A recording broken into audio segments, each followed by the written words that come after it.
YTN 라디오 김우성의 생생경제. 애청자 여러분 안녕하십니까? YTN 뉴스 FM 김우성 PD입니다. 은산분리, 은행과 산업의 관계를 제한하는 겁니다. 국민의 돈을 보관하는 은행의 소유에 대한 엄격한 규제이기도 하죠. 하지만 최근 인터넷 뱅크를 비롯한 다양한 기술과 금융의 결합에 있어서는 다소 걸림돌이 된다, 이런 지적도 있습니다. 풀자와 막자의 입장도 첨예하고요. 또 여러 가지 지금 준비되고 있는 금융행정혁신위원회와 금융위원회 입장도 미묘하게 달라지고 있습니다. 변화하는 환경을 고려하면 다른 이야기가 필요할 것도 같은데요. 첫 번째 인터뷰에서 확인해 봅니다. 튜닝, 고성능 브레이크를 달거나 자동차 외부의 공기 흐름을 좋게 하기 위해서 날개처럼 생긴 스포일러를 뒤에 다는 그런 것들이 모두 튜닝입니다. 더 정교하고 기술적인 것들도 많고요. 일본이나 미국은 수십조 원의 시장도 형성돼 있다고 합니다. 우리도 정부가 발전시키겠다라는 말은 했는데 사실상 법으로 굉장히 엄격하게 막고 있습니다. 게다가 튜닝하면 폭주족의 치장 같은 부정적 인식도 강하죠.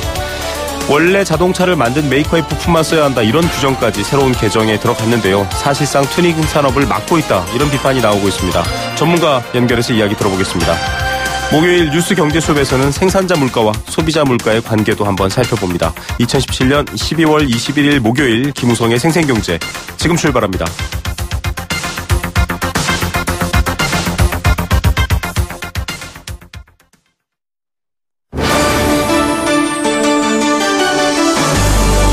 YTN 라디오 김우성의 생생경제.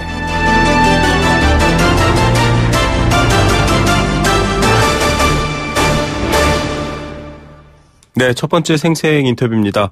금융행정혁신위원회가 인터넷 전문은행의 은산분리 규제 완화에 대해서 원칙적으로는 반대를 했습니다. 초대형 투자은행이죠. IB도 제한해야 한다, 이렇게 주장하면서 논란이 일고 있습니다. 새로운 기술과 새로운 서비스가 출범하는 어떤 영역에 대해서 기존의 거대 산업자본들이 들어오는 걸 좀 아직은 두려워한다, 혹은 위험하다, 이렇게 본다고 볼 수 있겠는데요. 인터넷 전문은행 K뱅크 인가와 관련해서도 은산분리 완화가 금융발전의 필요 조건은 아니다, 이런 선을 그었습니다. 하지만 최종구 금융위원장의 발언이 오늘 소개가 됐죠. 예외 적용할 수 있지 않을까, 이런 생각을 하고 있다. 금융행정혁신위원회 입장과 별개로 금융위원회는 산업이 발전할 수 있도록 돕겠다, 이런 얘기까지 하고 있습니다. 좀 복잡한 해법이 있을 것 같습니다. 은산분리를 둘러싼 여러 맥락과 쟁점을 알아야 될 것 같습니다. 전문가 연결합니다. 한국금융 ICT 융합학회장이시죠. 건국대 오정근 특임교수 전화로 연결합니다. 교수님 안녕하십니까? 네, 안녕하세요. 네, 교수님, 금융혁신위원회 여러 내용을 내놨는데 일단 은산분리 규제 완화 사실상 반대 입장입니다. 오늘 최종구 금융위원장하고는 또 약간 결이 다른 것 같고요. 이거 어떻게 읽어야 될까요?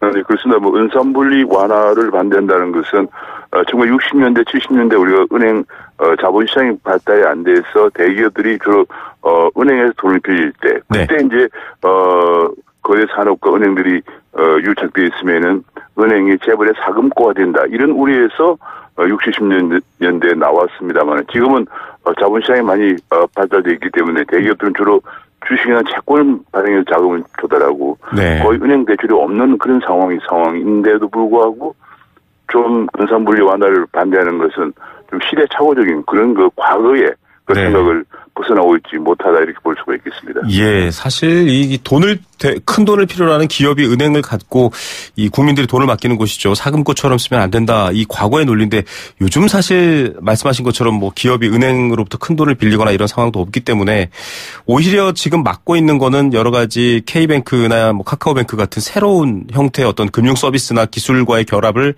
막는다, 이런 입장이거든요. 은산분리 현재 어떤 원칙이 좀 그런 것들을 막고 있다, 이렇게 보십니까, 교수님?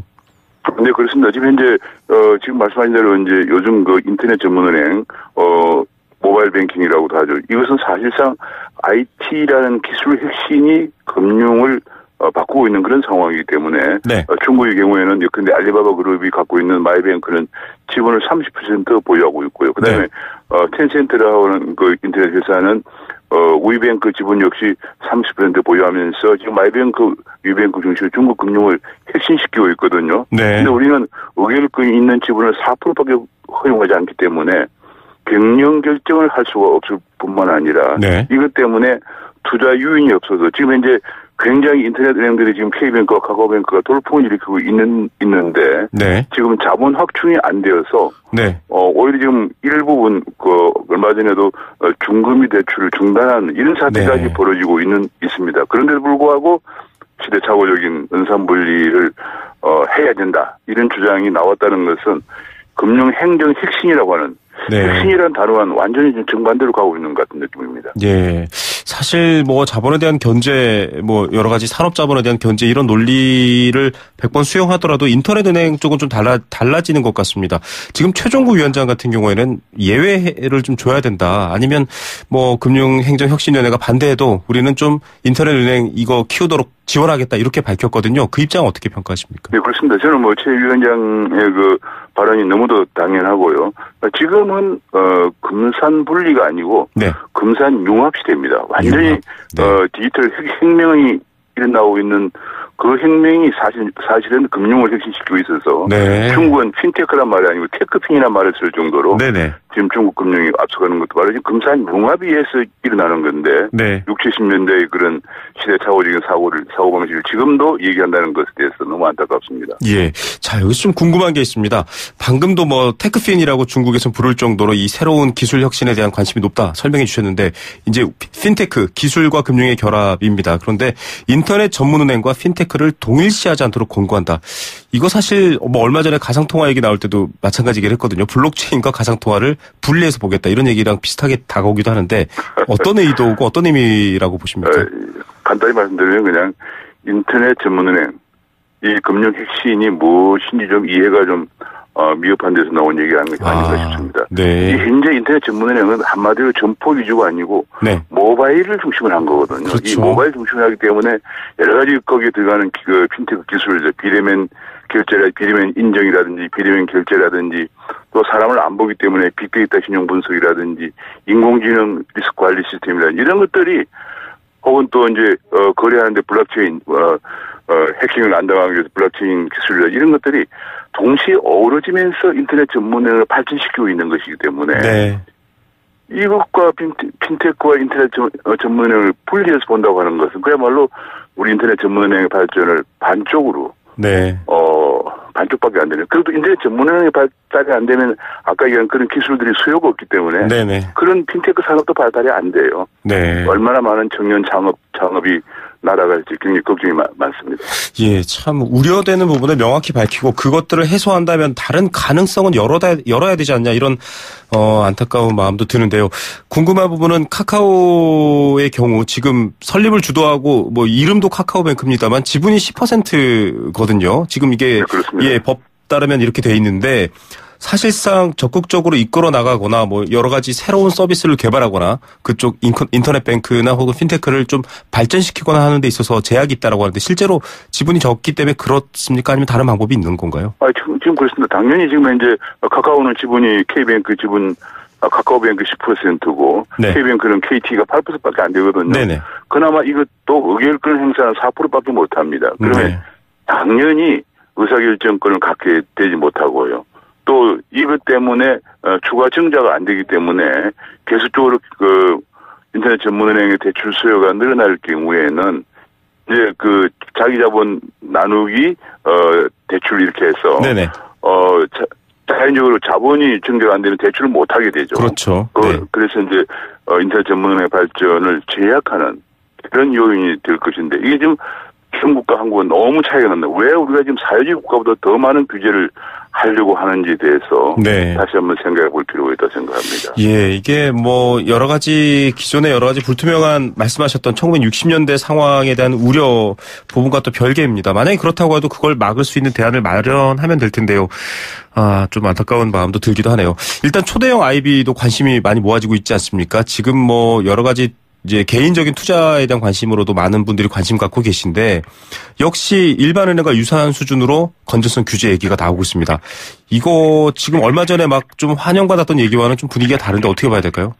지금 우리나라에서는 초대형 IB가 아직 하나도 없습니다. 한국에 흔히들 말하자면 한국판 골드만삭스나 한국판 JP모건을 왜 안 나오느냐 얘기하지만 네네. 이렇게 규제가 있기 때문에 본래 투자은행이라고 하는 것은 은행에 예금을 대출하는 것과 달라.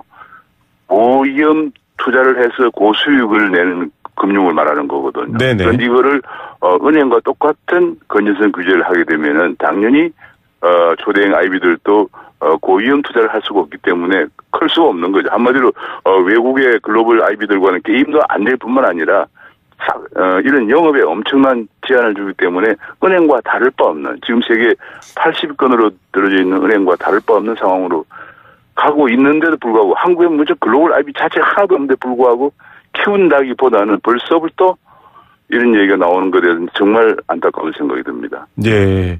자, 이 여러 가지 원칙적인 부분과 변화하고 있는 상황은 항상 충돌할 수밖에 없기 때문에 좀 다시 얘기를 해야 될 것 같습니다. 사실은 지금 여러 가지 새로운 서비스, 앞서 지금 교수님 말씀해 주신 것처럼 창구 위주의 은행이 아니라 다양한 금융 서비스가 필요한 시점인데 카카오뱅크나 K뱅크 말고 제3의 인터넷 전문은행이라든지 혹은 또 다른 금융 서비스에 대한 수요라든지 필요도 생기고 있는 상황입니다. 지금 현재 규제 상황이라면 불가능하다 이렇게 봐야 될까요? 어떻게 보십니까? 네, 그렇습니다. 지금 이렇게 되면은 지금 이제 최종구 위원장도 취임할 때 제3의 인터넷 전문은행 얘기를 꺼냈습니다. 네. 그리고 지금 현재 중국도 지금 인터넷 전문은행 3개가 영업 중이고 또 하나가 인가를 준비 중이고 해서 굉장히 앞으로 많은 전문가들이 한 5년 내에 완전히 모바일 뱅킹으로 간다고 하는데 불구하고 이렇게 제약을 하면은 IT 업체들이 금융에 진출을 하는데 의결권 4%밖에 안 갖는다. 이렇게 되면은 네. 완전히 안 되는 거죠. 그래서 우리나라가 잘못하면은 전통적 금융에서도 세계 80위권으로 낙후되어 있는데 네네. 디지털 혁신에 힘입은 새로운 금융에서도 이렇게 되면은 중국에 대해서는 물론이고 전 세계적으로 낙후될 수밖에 없는 안타까운 전망이 나올 수 있겠습니다. 교수님, 그렇다면 지금 이런 규제라든지 말씀하셨던 우려됐던 부분들을 좀 바꾸고 개선한다라고 한다면 이를테면 지금 10%로 묶여있는 지분 참여 같은 부분들 어느 정도 선까지 좀 개방이 되어야 되고 또 그래서 얻을 수 있는 긍정 효과 같은 것들 한 번 더 정리해 주시죠. 네, 일단 중국의 경우에는 알리바바라든지 텐센트 같은 혹은 바이두 같은 이런 IT 기업들이 지분이 30%를 가지고 있습니다. 네네. 일본의 경우에는 거의 100%까지 갖고 있거든요. 네. 지금은 완전히 금산이 융합이 돼야 하기 때문에 일본처럼 100%까지는 아니더라도 최소한 50% 정도까지는 투자를 허용해 줘야, 지금 우리나라가 얼마나 IT 강국입니까? 네. 이 IT 강국의 기술이 금융으로 확산되고 있지 못하는 안타까움이 있는데 네.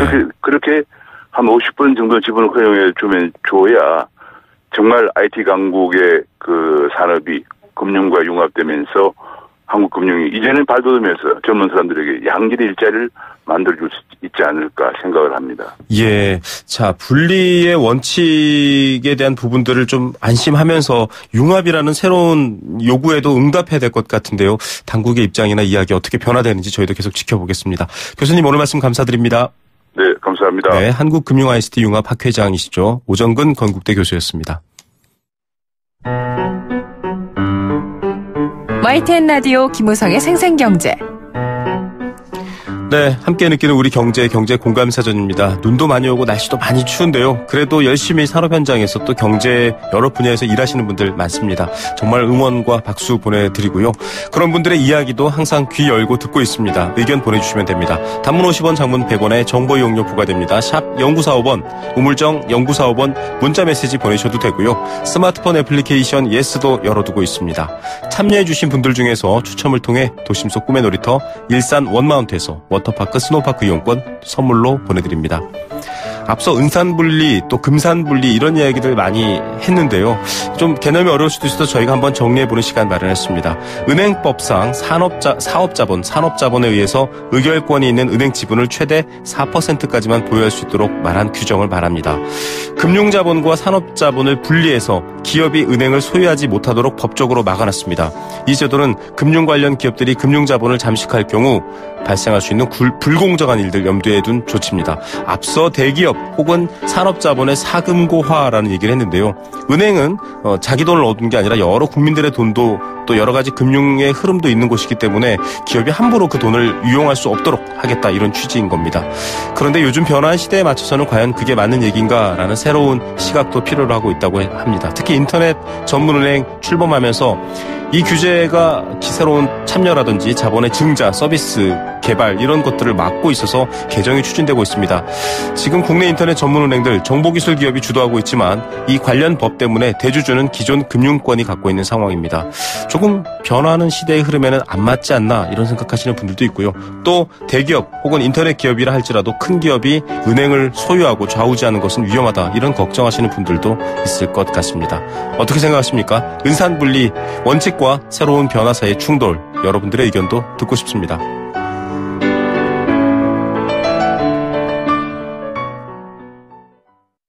네, 생생경제 일부 포스코와 함께했습니다. 캠페인 2개 듣고 이 시각 주요 경제 뉴스들 정리해드리겠습니다.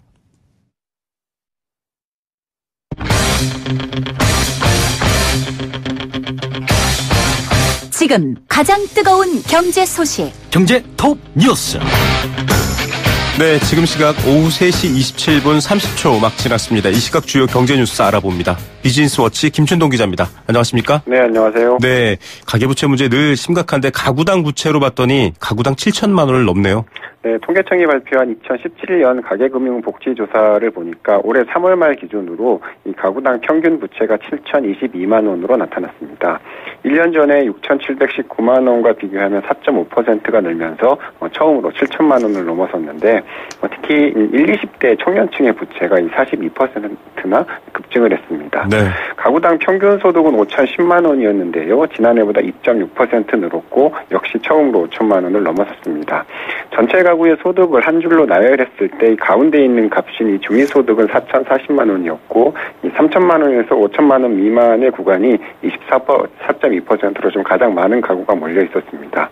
전체 가구의 원리금 상환액은 처분 가능 소득의 25%였는데 쓸 수 있는 돈의 25%를 월 이자나 원금을 갚는데 빚을 갚는 데 쓰고 있다는 겁니다. 네, 이런 상황이면은 은퇴 가구 같은 경우는 어떨까 좀 걱정입니다. 3분의 2 정도가 생활비가 어렵다고요?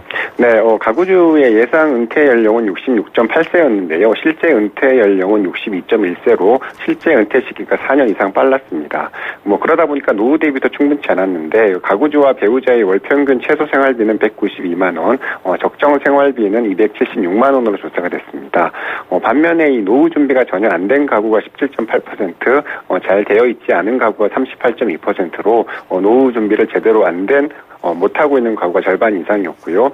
실제로 은퇴 후에 생활비 충당이 부족한 가구가 39.9%, 매우 부족한 가구가 22.4%로 62% 이상의 가구가 은퇴 후에 생활비 충당에 좀 어려움을 겪고 있는 것으로 나타났습니다. 네, 빚 부담은 커지고 은퇴 이후 생활은 어렵고 그런데다가 분배 지표 앞서 저희도 뉴스에서 한번 소개했습니다만 계속 나빠지고 있죠. 네, 2016년에 가처분 소득을 기준으로 보니까 진위계수가 0.357로 나타나서 전년보다 0.003 높아졌는데요. 네. 진위계수는 소득 분배의 불평등 정도를 나타내주는 이제 지표인데 0에서 1 사이에서 나타나는데 1에 가까울수록 불평등이 심각하다는 걸 뜻합니다. 네. 또 이 소득 5분위 배율도 7.06배로 전년보다 0.05배 포인트 올랐는데 가구 소득 상위 20%의 평균 소득을 하위 20%의 평균 소득으로 나눈 값인데요. 네. 그만큼 격차가 더 커졌다는 걸 뜻합니다. 네. 상대적 빈곤율도 17.9%로 전년보다 0.1%포인트 올랐는데 분배 지표 세 가지가 모두 다 좀 나빠진 겁니다. 네, 국민 개개인의 삶이 힘들어졌다 이런 의견으로 종합해 볼 수 있을 것 같습니다. 국민연금 보험료를 더 내고 또 더 받도록 하는 방안도 추진된다고요? 네, 국민연금공단이 최근에 2022년까지 중장기 경영 목표를 좀 정했는데요. 기준 소득 월액 상한액, 즉 소득 상한액을 올려서 가입자가 실제 소득에 맞게 보험료를 더 내도록 하되 나중에 더 많은 연금을 받도록 해서 실질적인 좀 노후 소득을 보장하는 방안을 좀 강화하기로 했습니다. 기준 소득 월액은 이 국민연금 보험료를 부과하는 기준인데요. 네. 1995년 7월부터 2010년 6월까지는 이 상한액이 360만 원으로 묶여 있었고 이후로는 조금씩 조정을 하고 있긴 한데 매년 임금과 물가가 오르면서 이제 가입자의 실제 소득이 좀 늘어나는 현실을 제대로 반영하지 못하고 있다. 이런 지적을 좀 받고 있었습니다. 네, 그러면 보험료 부담이 좀 늘어나는 거 아닌가요? 네, 맞습니다. 이제 고소득자를 중심으로 이제 부담이 더 늘어나긴 하는 건데요. 이 노후에 더 많이 대신 받게 되는 겁니다. 네. 올해 기준으로 월소득 상한액은 449만 원인데 그 이상을 벌면 월 1,000만 원이든 2,000만 원이든 상관없이 보험료는 449만 원을 버는 사람과 똑같이 내는 겁니다. 네. 국민연금을 더 많이 부어서 노후에 더 많은 연금을 받고 싶어도 구조적으로 그렇게 할 수 없는 구조인데요. 네네. 이 국민연금의 소득 상한액은 공무원연금보다 같으니 다른 공적 보험의 견주어 봐도 턱없이 낮은데 실제로 이 공무원연금의 상한액은 월 805만 원으로 국민연금의 2배 정도나 됩니다. 네. 국민연금공단이 소득 상한액 인상 추진을 좀 공식화하면서 내년부터 좀 본격적인 논의에 들어갈 것으로 그렇게 좀 예상이 되고 있습니다. 네, 국민연금에 대한 다양한 또 변화가 예상되네요. 종교인의 종교활동비 이거 참 뜨거운 논란이었습니다. 과세 당국에 신고하도록 개정된다고 하는데 여전히 비과세인 거죠, 그래도? 네, 맞습니다. 종교활동비는 종교 본연의 활동에 사용하는 비용을 말하는데 앞서 정부는 이 소득세법 시행령 개정안을 입법 예고하면서 종교활동비에는 세금을 물리지 않고 이 종교단체는 세무조사도 좀 제한을 하면서 일반 납세자와의 형평성이 맞지 않는다 이런 의견이 많았습니다. 네네. 이에 따라서 이번에 좀 추가로 개정안을 내놓은 건데 종교활동비를 종교단체의 지급 명세서 제출 항목에 추가를 해서 종교단체가 종교활동비를 포함해서 이 종교인 개인별로 지급한 소득에 대해서 명세서를 연 1회 관할 세무서에 좀 제출하도록 의무화했습니다. 예, 세금을 물리지 않는다라는 건 그래도 여전하다라고 하는데 어떻습니까? 네, 종교활동비에 세금을 물리지 않기로 하면서 이 형평성 논란이 벌어진 건데 일단 신고만 의무화하고 여전히 좀 세금을 물리지 않기로 했습니다. 종교활동비는 개인의 생활비가 아니라 주로 이 자선활동이나 사회적인 약자 구제 같은 이 종교 본연의 활동에 사용하는 비용이라는 측면에서 비과세를 유지했다라는 게 정부의 설명인데 네. 액수에 상관없이 종교단체가 이 종교활동비로 인정만 하면 세금을 내지 않아도 되는 셈이어서 이 논란은 좀 계속 될 것으로 보입니다. 종교단체 회계는 이 종교활동비 등은 제외하고 종교인의 소득에 한해서 세무조사를 좀 실시하도록 해서 당초 규정을 좀 유지했습니다. 예, 국세청이 세금 포탈 명단 또 공개했네요. 네, 국세청이 불성실 기부금 수령단체 65개, 또 조세 포탈범 32명, 또 해외 금융계좌 신고 의무 위반 1명의 명단을 국세청 홈페이지에 공개를 했습니다. 허위로 기부금 영수증을 발급을 하거나 기부금 영수증 발급 명세서를 보관하지 않은 65개 단체, 또 차명계좌 사용이나 해외 페이퍼 컴퍼니를 이용한 소득세 탈루 같은 최근 1년간 조세 포탈죄로 유죄 판결이 확정된 32명의 명단이 좀 공개가 됐습니다. 네, 조세 포탈 규모는 얼마나 됩니까? 그 조세 포탈범 32명의 평균 포탈세액은 38억 원이고 이 평균 형량은 징역 2년 5개월, 벌금은 39억 원이었습니다. 여기에는 이재현 CJ 회장과 이 신동기 CJ 글로벌 홀딩스 부사장 같은 CJ 관계자들이 지금 이름을 올리는데요. 네네. 이 회장은 이 해외 컴퍼니를 통해서 배당 소득을 은닉하여서 총 251억 원의 세금을 포탈했다가 징역과 좀 벌금을 받았고요. 이 회장의 차명계좌 주식을 관리한 신 부사장도 함께 좀 처벌을 받았었습니다. 네, 알겠습니다. 오늘 수요 여기까지 듣겠습니다. 감사합니다. 네, 감사합니다. 네, 비즈니스워치 김춘동 기자였습니다.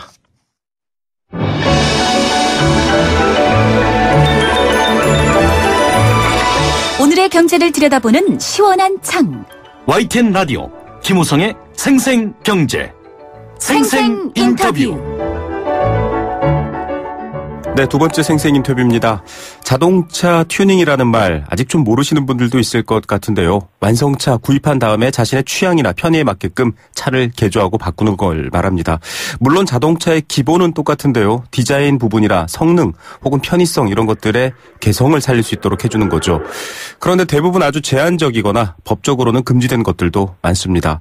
그렇지만 튜닝에 대한 수요와 관심도 높아지고 있고 시장도 커지고 있습니다. 일자리, 산업 이런 얘기들도 많이 소개됐는데요. 정부가 만든 규제 틀 육성 방향을 보면 조금 갸웃하게 됩니다. 일부 튜닝에서는 완성차 업체의 부품만을 써야 된다 이런 조건까지 있는데요. 어떤 이야기인지 한국튜닝산업협회장 맡고 계시죠. 대림대 자동차학과 김필수 교수 연결해서 이야기 들어봅니다.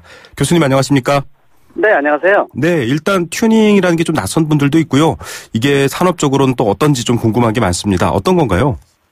튜닝하게 되면은 개성이 강한 나만의 차를 요구하는 부분도 있지만은 더 중요한 게 신기술 개발을 할 때요. 네네. 일반 양산차 같은 경우에는 7에서 한 10% 정도 기능이 죽어 있습니다. 네. 근데 이런 부분들을 되살린다면은 잘 달리고 잘 돌고 잘 서는 이 튜닝의 3대 원칙이죠. 안전을 더 강조할 수도 있고 연비를 높일 수 있는 부분이 있기 때문에 또 신기술 개발을 통해서 타사와의 어떤 차별화 전략이라든지 신기술이라든지 이런 부가가치가 상당히 높기 때문에 뭐 일본만 하더라도 20조 원 이상이고 미국도 30조 원 이상의 시장이고 여기에 맞는 어떤 신기술 고용 창출을 이루 말할 수 없다고 말씀드릴 수가 있습니다. 네, 20조, 30조. 단지 자기가 원하는 뭐 색을 조금 넣거나 뭐 여러 가지 타이어를 바꾸거나 이런 정도만 알았는데 이게 거의 신기술이 적용될 수 있다 이런 거군요. 맞습니다. 바깥의 모양도 이쁘게 해서 공기 역학적으로 잘 달리게 만들어주는. 실제로 이제 뒤에 리버 스포일러 같은 경우는 뒤에 뒷부분에 생기는 와류 현상을 없애주면서 들리지도 않고 안정되게 달리고 하고 또 1~2% 정도 연비도 좋게 해주는 부분들이 있거든요. 역시 이제 모양도 이쁘죠. 근데 우리나라 같은 데는 수십 년 동안 부정적인 시각이 크다 보니까 또 소음을 크게 낸다든지 또 외부 모양이 흉측스럽게 생긴 이런 것들을 튜닝이라고 생각하는데 이거는 불법 부착물이지 튜닝이 아니거든요. 그렇군요. 그런 측면에서 우리나라는 태동부터 잘못되게 시작이 되다 보니까 이 부정적인 시각이 커졌다 이렇게 볼 수가 있습니다. 네, 튜닝에 대한 오해가 있다 이런 부분들 한번 확인드렸고요. 국내에는 규모가 어떻습니까? 앞서 뭐 일본, 미국은 몇십조 대인데요.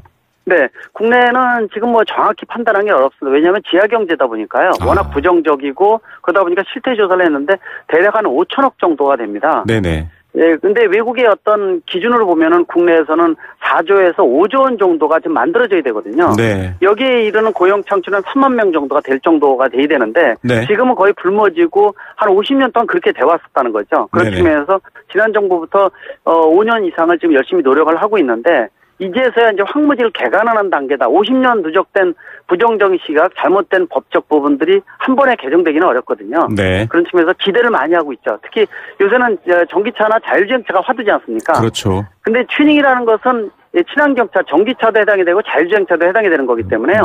그 시대에 맞는 차종에 따라서 튜닝을 얼마든지 할 수가 있다는 거. 이런 부분들은 운신의 폭을 상당히 넓게 해주고 우리의 불모지, 좀 숨어있는 기능을 되살린다는 측면에서 산업적 측면의 의미도 강조할 수가 있습니다. 예. 자, 4조 원대 성장, 또 산업적인 일자리 창출 등등의 여러 가지 효과가 있습니다. 단지 좀 볼상 산업계 차를 바꾸는 걸 튜닝으로 오해하지 마시고요. 말 그대로 중소기업들이 어떤 새로운 기술이나 아이디어를 그때그때 차에 적용해 볼 수 있는 그런 기회이지 않습니까? 굉장히 중요하죠. 가능성이 굉장히 높은 산업 아닌가요? 그렇게 본다면. 그렇습니다. 특히 이제 중소기업 먹거리라고 볼 수가 있습니다. 물론 자동차 메이커에서는 비포 마켓, 다시 말하면은 출시 이전에 신기술을 적용하는 것은 당연히 이제 제작사의 할 일이고요. 이 차가 시장에 나와서 소비자들한테 입맛에 맞는 특수한 부품을 껴주는 거, 이런 것들은 중소기업, 특히 우리가 말하는 강소기업, 히든 챔피언을 키우는 게 우리 중소기업의 목적이 아닙니까? 그래서 글로벌 강소기업이 많이 나와야 되는데 그런 부분들 육성을 안 했다는 것도 문제점이어서 실제로 이런 것들은 산업통상자원부에서 이 R&D 비용, 특히 중소기업을 위한 R&D를 별도로 책정을 해서 진행을 했어야 되는데 재작년부터 그래도 시작이 됐습니다. 그나마 이런 부분들을 확대한다면은 우리가 말하는 한 100개 정도의 글로벌 강소기업 육성을 하면은 그만큼 단단해지는 거고요. 또 이 대기업과 중소기업의 상생 모델도 나올 수 있는 부분들이 있기 때문에 향후 지금 또 일자리 창출에 대한 것까지 연계된다는 측면에서 더 의미가 있다고 볼 수가 있습니다. 네, 차량의 안전성, 성능, 또 편의, 뭐 개인적 만족, 이게 왜 지하 경제여야 하나 이렇게 지금 듣는 분들도 생각하실 텐데 자동차 관리법 34조를 비롯해서 여러 법 규정에 따라서 튜닝을 할 수 있도록 돼 있더라고요. 보니까요. 맞습니다. 현재 법과 규제 어떻습니까? 이거 뭐 자칫하면 위법할 수도 있을 것 같은데요. 아무리 강조도 지나치지 않습니다. 사실 선진국에서는 안전, 배기가스, 소음이라는 3대 관점만 놔두고 완전히 풀어주는 정책입니다. 이 법의 높이가 무릎이라는 거죠. 근데 우리나라는 지금 목의 높이까지 와 있다 보니까 물 높이가 목이라는 거는 숨쉬기도 어렵다는 뜻이죠. 운전의 폭이 없다는 뜻이거든요. 그런 측면에서 국내 정책은 포지티브 정책입니다. 규제 일변도라가 아직도 볼 수가 있고요. 그런 측면에서 튜닝 자체가 아직 활성화 안 됐던 것은 문화적인 부분도 문제가 있지만은 법적, 특히 이제 구조변경제도 튜닝 관련 제도가 너무 목까지 와 있다는 거죠.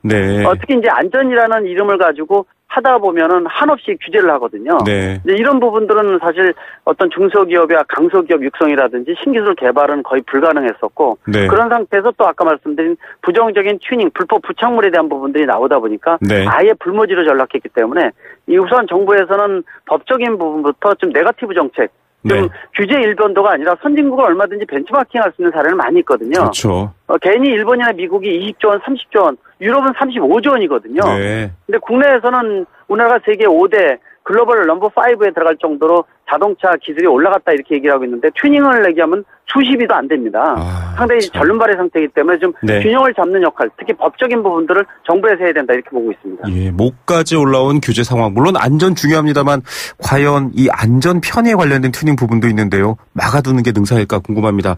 입법 예고로 지금 관련 규정 개정 얘기가 나왔습니다. 봤더니 뭐 제동장치, 사륜구동 이게 사실은 좀 오프로드 활동하시는 분들이 많이 요즘 늘어나기 때문에 좀 관심 있는 분야인데 이걸 봤더니 반드시 제작사가 공급한 부품을 써야 한다. 즉 뭐 K사 자동차를 사면 K사의 부품만 써야 된다. 이런 얘기 아닌가요?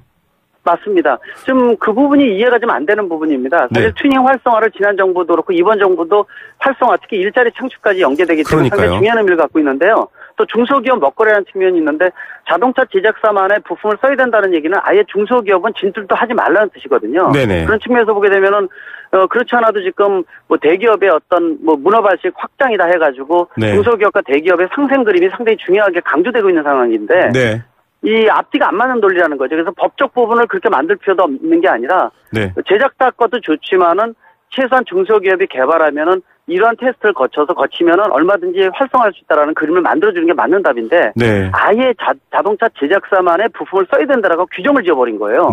아예 진출도 하지 말라는 뜻은 사실 중소기업의 입장에서는 난리가 나는 문제이기 때문에 이 정부의 어떤 전체적인 방향과 역행한다 이렇게 볼 수가 있습니다. 예, 아예 진입 자체를 막았다. 여러분들은 어떻게 생각하십니까? 여러분들의 의견도 기다려 보겠습니다. 이른바 이 제작사가 공급한 부품을 써야 한다. 이 얘기를 좀 바꿔보면 순정 부품이라고 저희가 많이 알고 있지 않습니까? 이 자동차 고치러 가거나 뭐 부품 바꾸러 가면 순정 부품 얘기를 합니다. 뭐 하다못해 와이퍼까지 그런 얘기를 하는데 이게 좀 차에 안전하고 더 잘 맞는 건가 이렇게 생각하시는 분들이 많거든요. 고민되는 부분이 많습니다. 사실 순정 부품이나 명칭을 쓰지 말아야 되는데요. 왜 그러냐면은 비순정 부품 하면은 국민들이 X로 보고요. 순정 부품만 좋다고 생각을 하면은 OX 2분법으로 세뇌가 됩니다. 그러다 보면은 리사이클링 부품이나 아니면 대체품을 거의 쓰질 않고 있어요. 지금 법적으로도 3년 전에 관련법이 진행됐지만은 개정 위협 상태인 이유가 순정품, 비순정품 OX로 보고 있다는 거죠. 그래서 사고 처리가 하게 되면은 다 순정 부품만 쓰는데 순정 부품이라는 게 딴 뜻이 아니라 일반 양산차에 들어가는 부품을 얘기를 합니다. 양산차에 들어가는 부품은 아예 A 플러스 같은 최상의 부품이라고 얘기할 수도 없거든요. 더 좋게도 만들 수 있다는 거죠. 그래서 이런 부분들을 소비자가 너다섯 가지 중에서 택일할 수 있게끔 만들어주는 게 이 정부의 역할인데 그런 측면에서 보면은 순정 부품 하면은 일반 양산차에 들어가는 정도다. 이 정도로 알고 계시면 되고요. 더 좋게도 만들 수 있고 그런 부품들을 중소기업도 얼마든지 기준만 만든다면 만들 수 있다. 분명히 강조할 수가 있어서 그런 놀이마당을 만들어주는 역할이 중앙정부의 역할이라고 분명히 말씀드릴 수가 있습니다. 예, 여기까지 얘기하면 뭔가 이 완성차 제작사의 약간 의도 이런 것까지 보여질 정도인데 그렇다면 교수님 지금 뭐 주변에 보면은 자동차를 사서 이를테면 뭐 브레이크라든지 여러 부분을 뭐 독일이나 해외 아주 명품 부품을 사다가 장착하시는 분들이 있거든요. 다 불법이겠네요. 불법입니다. 사실은 이제 알루미늄 휠 같은 경우도 순정품인 줄 알고 저도 그랬습니다. 저도 좋은 건 줄 알고 썼다가요. 충격 받아서 깨진 다음에 복제품인 줄 알았어요. 그러니까 그런 기준도 지금 없다는 거죠, 사실은. 물론 이제 정부에서 인증을 한다고 진행을 하고 있지만은 아직 활성화도 안 돼 있고요. 세부 부품에 대한 어떤 안전 기준이나 테스트 기준도 없기 때문에 그래서 자동차 제작사 부품을 써야 된다고 만들었는지 모르겠지만은 그런 부분들은 사실은 잘 봐야 되거든요. 지금 정부의 어떤 흐름하고 반대되는 부분들이 많고 또 중소기업의 먹거리나 애프터마켓에서 새로운 일자리 창출이라는 개념으로 볼 때는 튜닝에 대해서는 폭넓게 보고 누구든지 진출할 수가 있어야 되고요. 물론 여기에는 안전, 배기가스, 소음의 전제 조건은 바닥에 깔아놔야 되는데 이 미국이나 일본 같은 데는 사실 엔진이나 변속기를 직접 본인이 구해서 차를 만들어가지고 번호판을 붙이고 길거리에 나갈 수 있을 정도입니다. 우리나라는 불가능한 나라거든요. 그렇죠. 근데 그렇다고 그런 나라들이 교통사고가 많이 나서 많이 사망사고가 있느냐. 우리보다 훨씬 적다는 거기 때문에 법적인 부분 강화한다고 꼭 안전하고 전제되는 건 아니라는 것이죠. 그런 부분들 눈여겨볼 필요가 있습니다. 안전을 강조한다는 법이 오히려 안전을 더 발전시킬 수 있는 기회를 막는다. 이런 아이러니 당국은 어떻게 대답할지 궁금합니다. 뭐 앞서 해외 사례 여러 가지들도 얘기해 주셨는데 끝으로 좀 정리 말씀을 해주셔야 될 부분이 바로 중소기업, 강소기업 얘기거든요.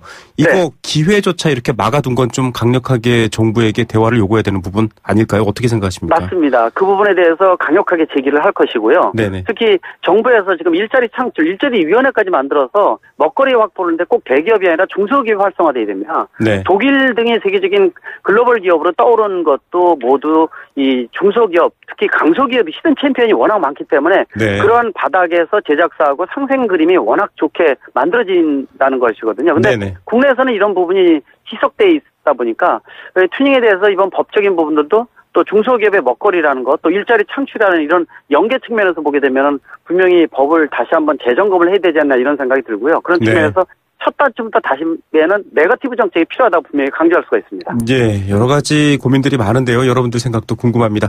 교수님 오늘 말씀 감사드립니다. 네, 고맙습니다. 네, 한국튜닝산업협회장 맡고 계십니다. 대림대 자동차학과 김필수 교수였습니다.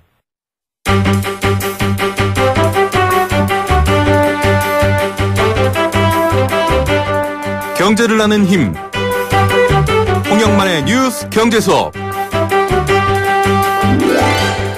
네, 경제 가만히 들여다보면 뭔가 알 것도 같으면서 복잡한 개념들이 많습니다. 그런 것들을 잘 정리해서 지금의 이슈와 엮어서 이해할 수 있게 만들어주는 코너죠. 경제 수업. 오늘도 서울여대 경제학과 홍영만 교수 연결합니다. 교수님 안녕하십니까? 네, 안녕하세요. 예, 저희도 뉴스에 자주 소개합니다. 생산자 물가지수가 하락했다 이런 발표들 나왔다 이런 것들 소개해드리고 있는데요. 네. 그냥 언뜻 들어보면 그런가 보다라고 하는데 사실 좀 헷갈리는 경우가 많아요. 소비자 물가지수, 생산자 물가지수, 뭐 구매지수 여러 가지가 있는데 생산자 물가지수 이게 뭔가요? 네, 일단 생산자 물가지수는 그 국내 생산자가 국내 시장에 공급하는 그 상품하고 서비스의 가격 변동을 측정하는 통계인데요. 네네. 쉽게 말하면 생산자인 기업이 다른 기업으로부터 구입하는 870개 물품의 가격을 지수로 표현한 것입니다. 아, 네. 예, 그래서 이제 기업의 구매가 많고 적고에 따라서 생산자 물가지수가 오르고 내리고 하기 때문에 이 생산자 물가지수가 경제 상황이 어떤지를 판단하는 지표로 사용되고 있죠. 네. 다만 이제 이번에는 생산자 물가가 떨어진 것이 공산품의 가격은 올랐는데도 불구하고 농수산품의 가격 하락하고 또 전기료가 좀 내렸거든요. 네. 이런 것 때문에 그 생산자 물가 지수가 내렸기 때문에 이번에 그 생산자 물가 하락은 그 경기 위축으로 인한 물가 하락이라고 보기는 좀 어려울 것 같습니다. 예, 이 생산자 물가지수 발표할 때 그냥 그렇게 봤는데 그게 아니라 어떤 기업의 어떤 활동이라든지 경기를 읽어낼 수 있는 중요한 자료였군요. 이번 발표에도 생산자 물가지수가 103을 기록했다 이런 내용이 있거든요. 네. 네네네, 설명 좀 부탁드립니다. 그러니까 물가 지수라고 하는 게 이제 우리가 이제 가격하고 조금 다른데요. 네. 그러니까 이제 우리가 앞에서 생산자 물가지수 870개 품목의 가격을 조사한다고 하지 않았습니까? 네네. 그래서 이제 2015년 1월 달에 조사한 그 품목들의 평균 가격을 100으로 놓고요. 네네. 그 다음에 이제 지난달에 한 평균 가격을 그 100분율로 환산을 해보니까 네. 103이 나왔다는 겁니다. 그러니까 약 한 3년 동안에 네네. 기업이 그 구매하는 그 870개 품목의 평균 가격이 한 3% 정도 올랐다. 이런 의미겠죠. 예. 보통 뭐 여러 가지 지수들 보면 100을 기준으로 100이 안 되면 나쁘고 100이 넘으면 좋고 뭐 이런 얘기들 하는데 비슷하네요. 자, 생산자 물가지수는 여러분 기업과 연관 지어서 생각해 보시면 좋을 것 같고요. 그런데도 국민들이 더 관심 갖는 부분은 바로 소비자 물가지수입니다. 이것도 비슷하게 산정되는 건가요? 네, 거의 뭐 비슷하게 산정이 되고 있는데요. 소비자 물가지수는 말 그대로 이제 가게가 소비하는 460개 품목입니다. 이건 품목 수가 조금 작은데요. 네. 그 평균 가격을 이용해서 지수를 산정하게 되는데요. 소비자 물가 지수는 조금 전에도 말씀드린 것처럼 그 정부라든지 거시 경제 정책을 수립하는 데 있어서 좋은 참조가 되는 중요한 경제 변수이기도 한데 네네. 이것도 마찬가지로 2015년을 기준으로 해서 지금 하고 있습니다. 그래서 소비자 물가 지수도 지금 약 한 103 정도 약간 조금 밑돌고 있거든요. 네. 그러니까 생산자 물가 지수하고 마찬가지로 한 3년 동안 한 3% 정도 오른 거에 그친 겁니다. 그러니까 네. 지금 보면 물가가 상당히 좀 안정돼 있다 이렇게 볼 수 있겠죠. 예, 자, 이 100을 기준으로 놓고 100은 또 한 해 전에 어떤 그런 기록인데요. 이 안정성을 볼 수 있는 중요한 지표인 것 같습니다. 네. 자, 이제 생산자 물가와 소비자 물가를 한번 연결해 봐야 될 것 같습니다. 생산과 소비 어떻게 보면 딱 쌍으로 이어져 있잖아요. 실제로 이 지수도 그렇게 연동돼 있는 건가요? 네, 그렇습니다. 연동돼 있습니다. 결론부터 말씀드리면요. 네. 전적으로 이제 생산자 물가라는 게 아까 말씀드린 것처럼 선행 지표로서의 성격이 있기 때문에 네. 생산자 물가가 이제 하락을 하게 되면 네. 올해 이번 달처럼요. 네. 소비자 물가도 하락하게 됩니다. 왜냐하면 이제 생산자 물가가 내렸다는 거는 생산자들의 원료비가 떨어졌다는 것을 의미하거든요. 네. 그러다 보니까 이제 기업이 생산을 해서 소비자들이 소비하는 제품의 가격도 어찌 보면은 당연히 내리는 게 그 자연적인 현상이라고 네. 봐야겠죠. 그래서 네. 이게 이제 생산자 물가가 내려가면 소비자 물가도 내려간다 이렇게 보시면 될 것 같습니다. 예, 자, 뉴스 여러분 읽으실 때, 뉴스 들으실 때 라디오로 생산자 물가, 소비자 물가 이런 거구나. 생산자 물가 지수가 떨어졌다. 곧 소비자 물가도 떨어지겠군. 좀 이렇게 네. 연결해서 생각해 보시면 좋을 것 같아요. 네. 그런데 사실 저희가 계절적 요소도 있습니다만 과실 지수, 과실 물가 지수 이런 것도 나올 정도인데 장바구니 물가 겁난다 정도로 올라가고 좀 힘들거든요. 이런 것들은 네. 어떻게 봐야 됩니까? 장바구니 물가라는 건 사실은 이제 공식적인 용어도 아니고 네. 그런 통계를 저희가 산출하지는 않습니다. 아, 네. 예, 그러니까 이제 앞에 그 두 물가 지수 그 산출하는 방식을 준용을 해가지고 이제 주부들이 장을 보실 때 네. 주요 물품의 그 평균 가격을 지수화를 이제 해 본다고 하면 네. 장바구니 물가가 될 수 있을 것 같은데요. 네네. 주부들이 매일 장 보는 물품은 사실 글쎄요. 한 3, 40개 정도 이하 아닐까요? 네, 계란, 네. 채소 이런 것들이죠. 그렇죠. 예, 식품류가 있을 거고, 네. 애들이 많이 먹는 유제품이라든지, 네. 과자 정도일 텐데요. 이런 물품들의 평균 가격은 아시는 것처럼 계란 파동이 난다든지, 배추 파동이 난다든지 그러면은 이게 급격하게 올라가잖아요. 네네. 그러니까 이제 주부들은 사실은 본인들이 장바구니 들고서 마트에 갔을 때 느끼는 그 물가는 정부가 발표하는 이 소비자 물가 지수보다 훨씬 더 높으니까 네. 이제 동떨어졌다 이렇게 불평을 하시는 거죠. 예, 맞습니다. 물가는 안정적으로 관리되고 있습니다. 물가 관리 목표에 근접했습니다. 이런 발표 나오면 주부들은 무슨 소리냐 이런 얘기 하시는데 이게 그렇습니다. 여러 가지 차이가 있다라는 것들 여러분 아시면 좋을 것 같습니다. 네. 자, 국민들이 사실 소비자 물가에 민감합니다. 본인이 버는 소득을 써야 되기 때문에 그럴 텐데 어떻게 보십니까? 그런 배경들은요? 네, 그러니까 이제 물가에 민감한 이유는 어찌 보면 당연한데요. 대부분 국민들이 이제 봉급 생활자이지 않겠습니까? 그렇죠. 예, 그러니까 이제 물가가 오르게 되면 같은 월급을 가지고서도 자기가 물건을 사서 소비할 네. 수 있는 양이 줄어들게 되잖아요. 네. 그러니까 이제 마치 자신의 그 월급이 줄어든 것과 같은 효과가 생기기 때문에 맞습니다. 싫어하는 거고요. 네, 연금을 받아서 생활하시는 노인층의 경우도 이제 물가가 올라가게 되면 네. 아무래도 생활이 좀 팍팍해지죠. 그렇죠. 자, 물가 무조건 낮다고 좋은 것도 아니지 않습니까? 물가가 낮아서 걱정이다 이런 뉴스도 나오는데 물가가 오르면 좀 좋은 사람들도 있나요? 네, 물가가 올라가면 이제 이득을 보는 사람들이 일부 있습니다. 그게 이제 대표적으로 네. 은행에서 돈을 대출받은 사람들 있지 않습니까? 아, 네네. 네, 그럴 경우에는 이제 갚아야 될 돈이 똑같은데 네. 실질 가치는 줄어들었거든요. 네. 네, 그러니까 이제 물가가 올라가게 되면 이분들한테는 약간 부가 좀 늘어나는 그런 효과가 있죠. 네. 자, 이건 실물과 빌린 돈의 관계를 좀 이해해 보시면 될 것 같습니다.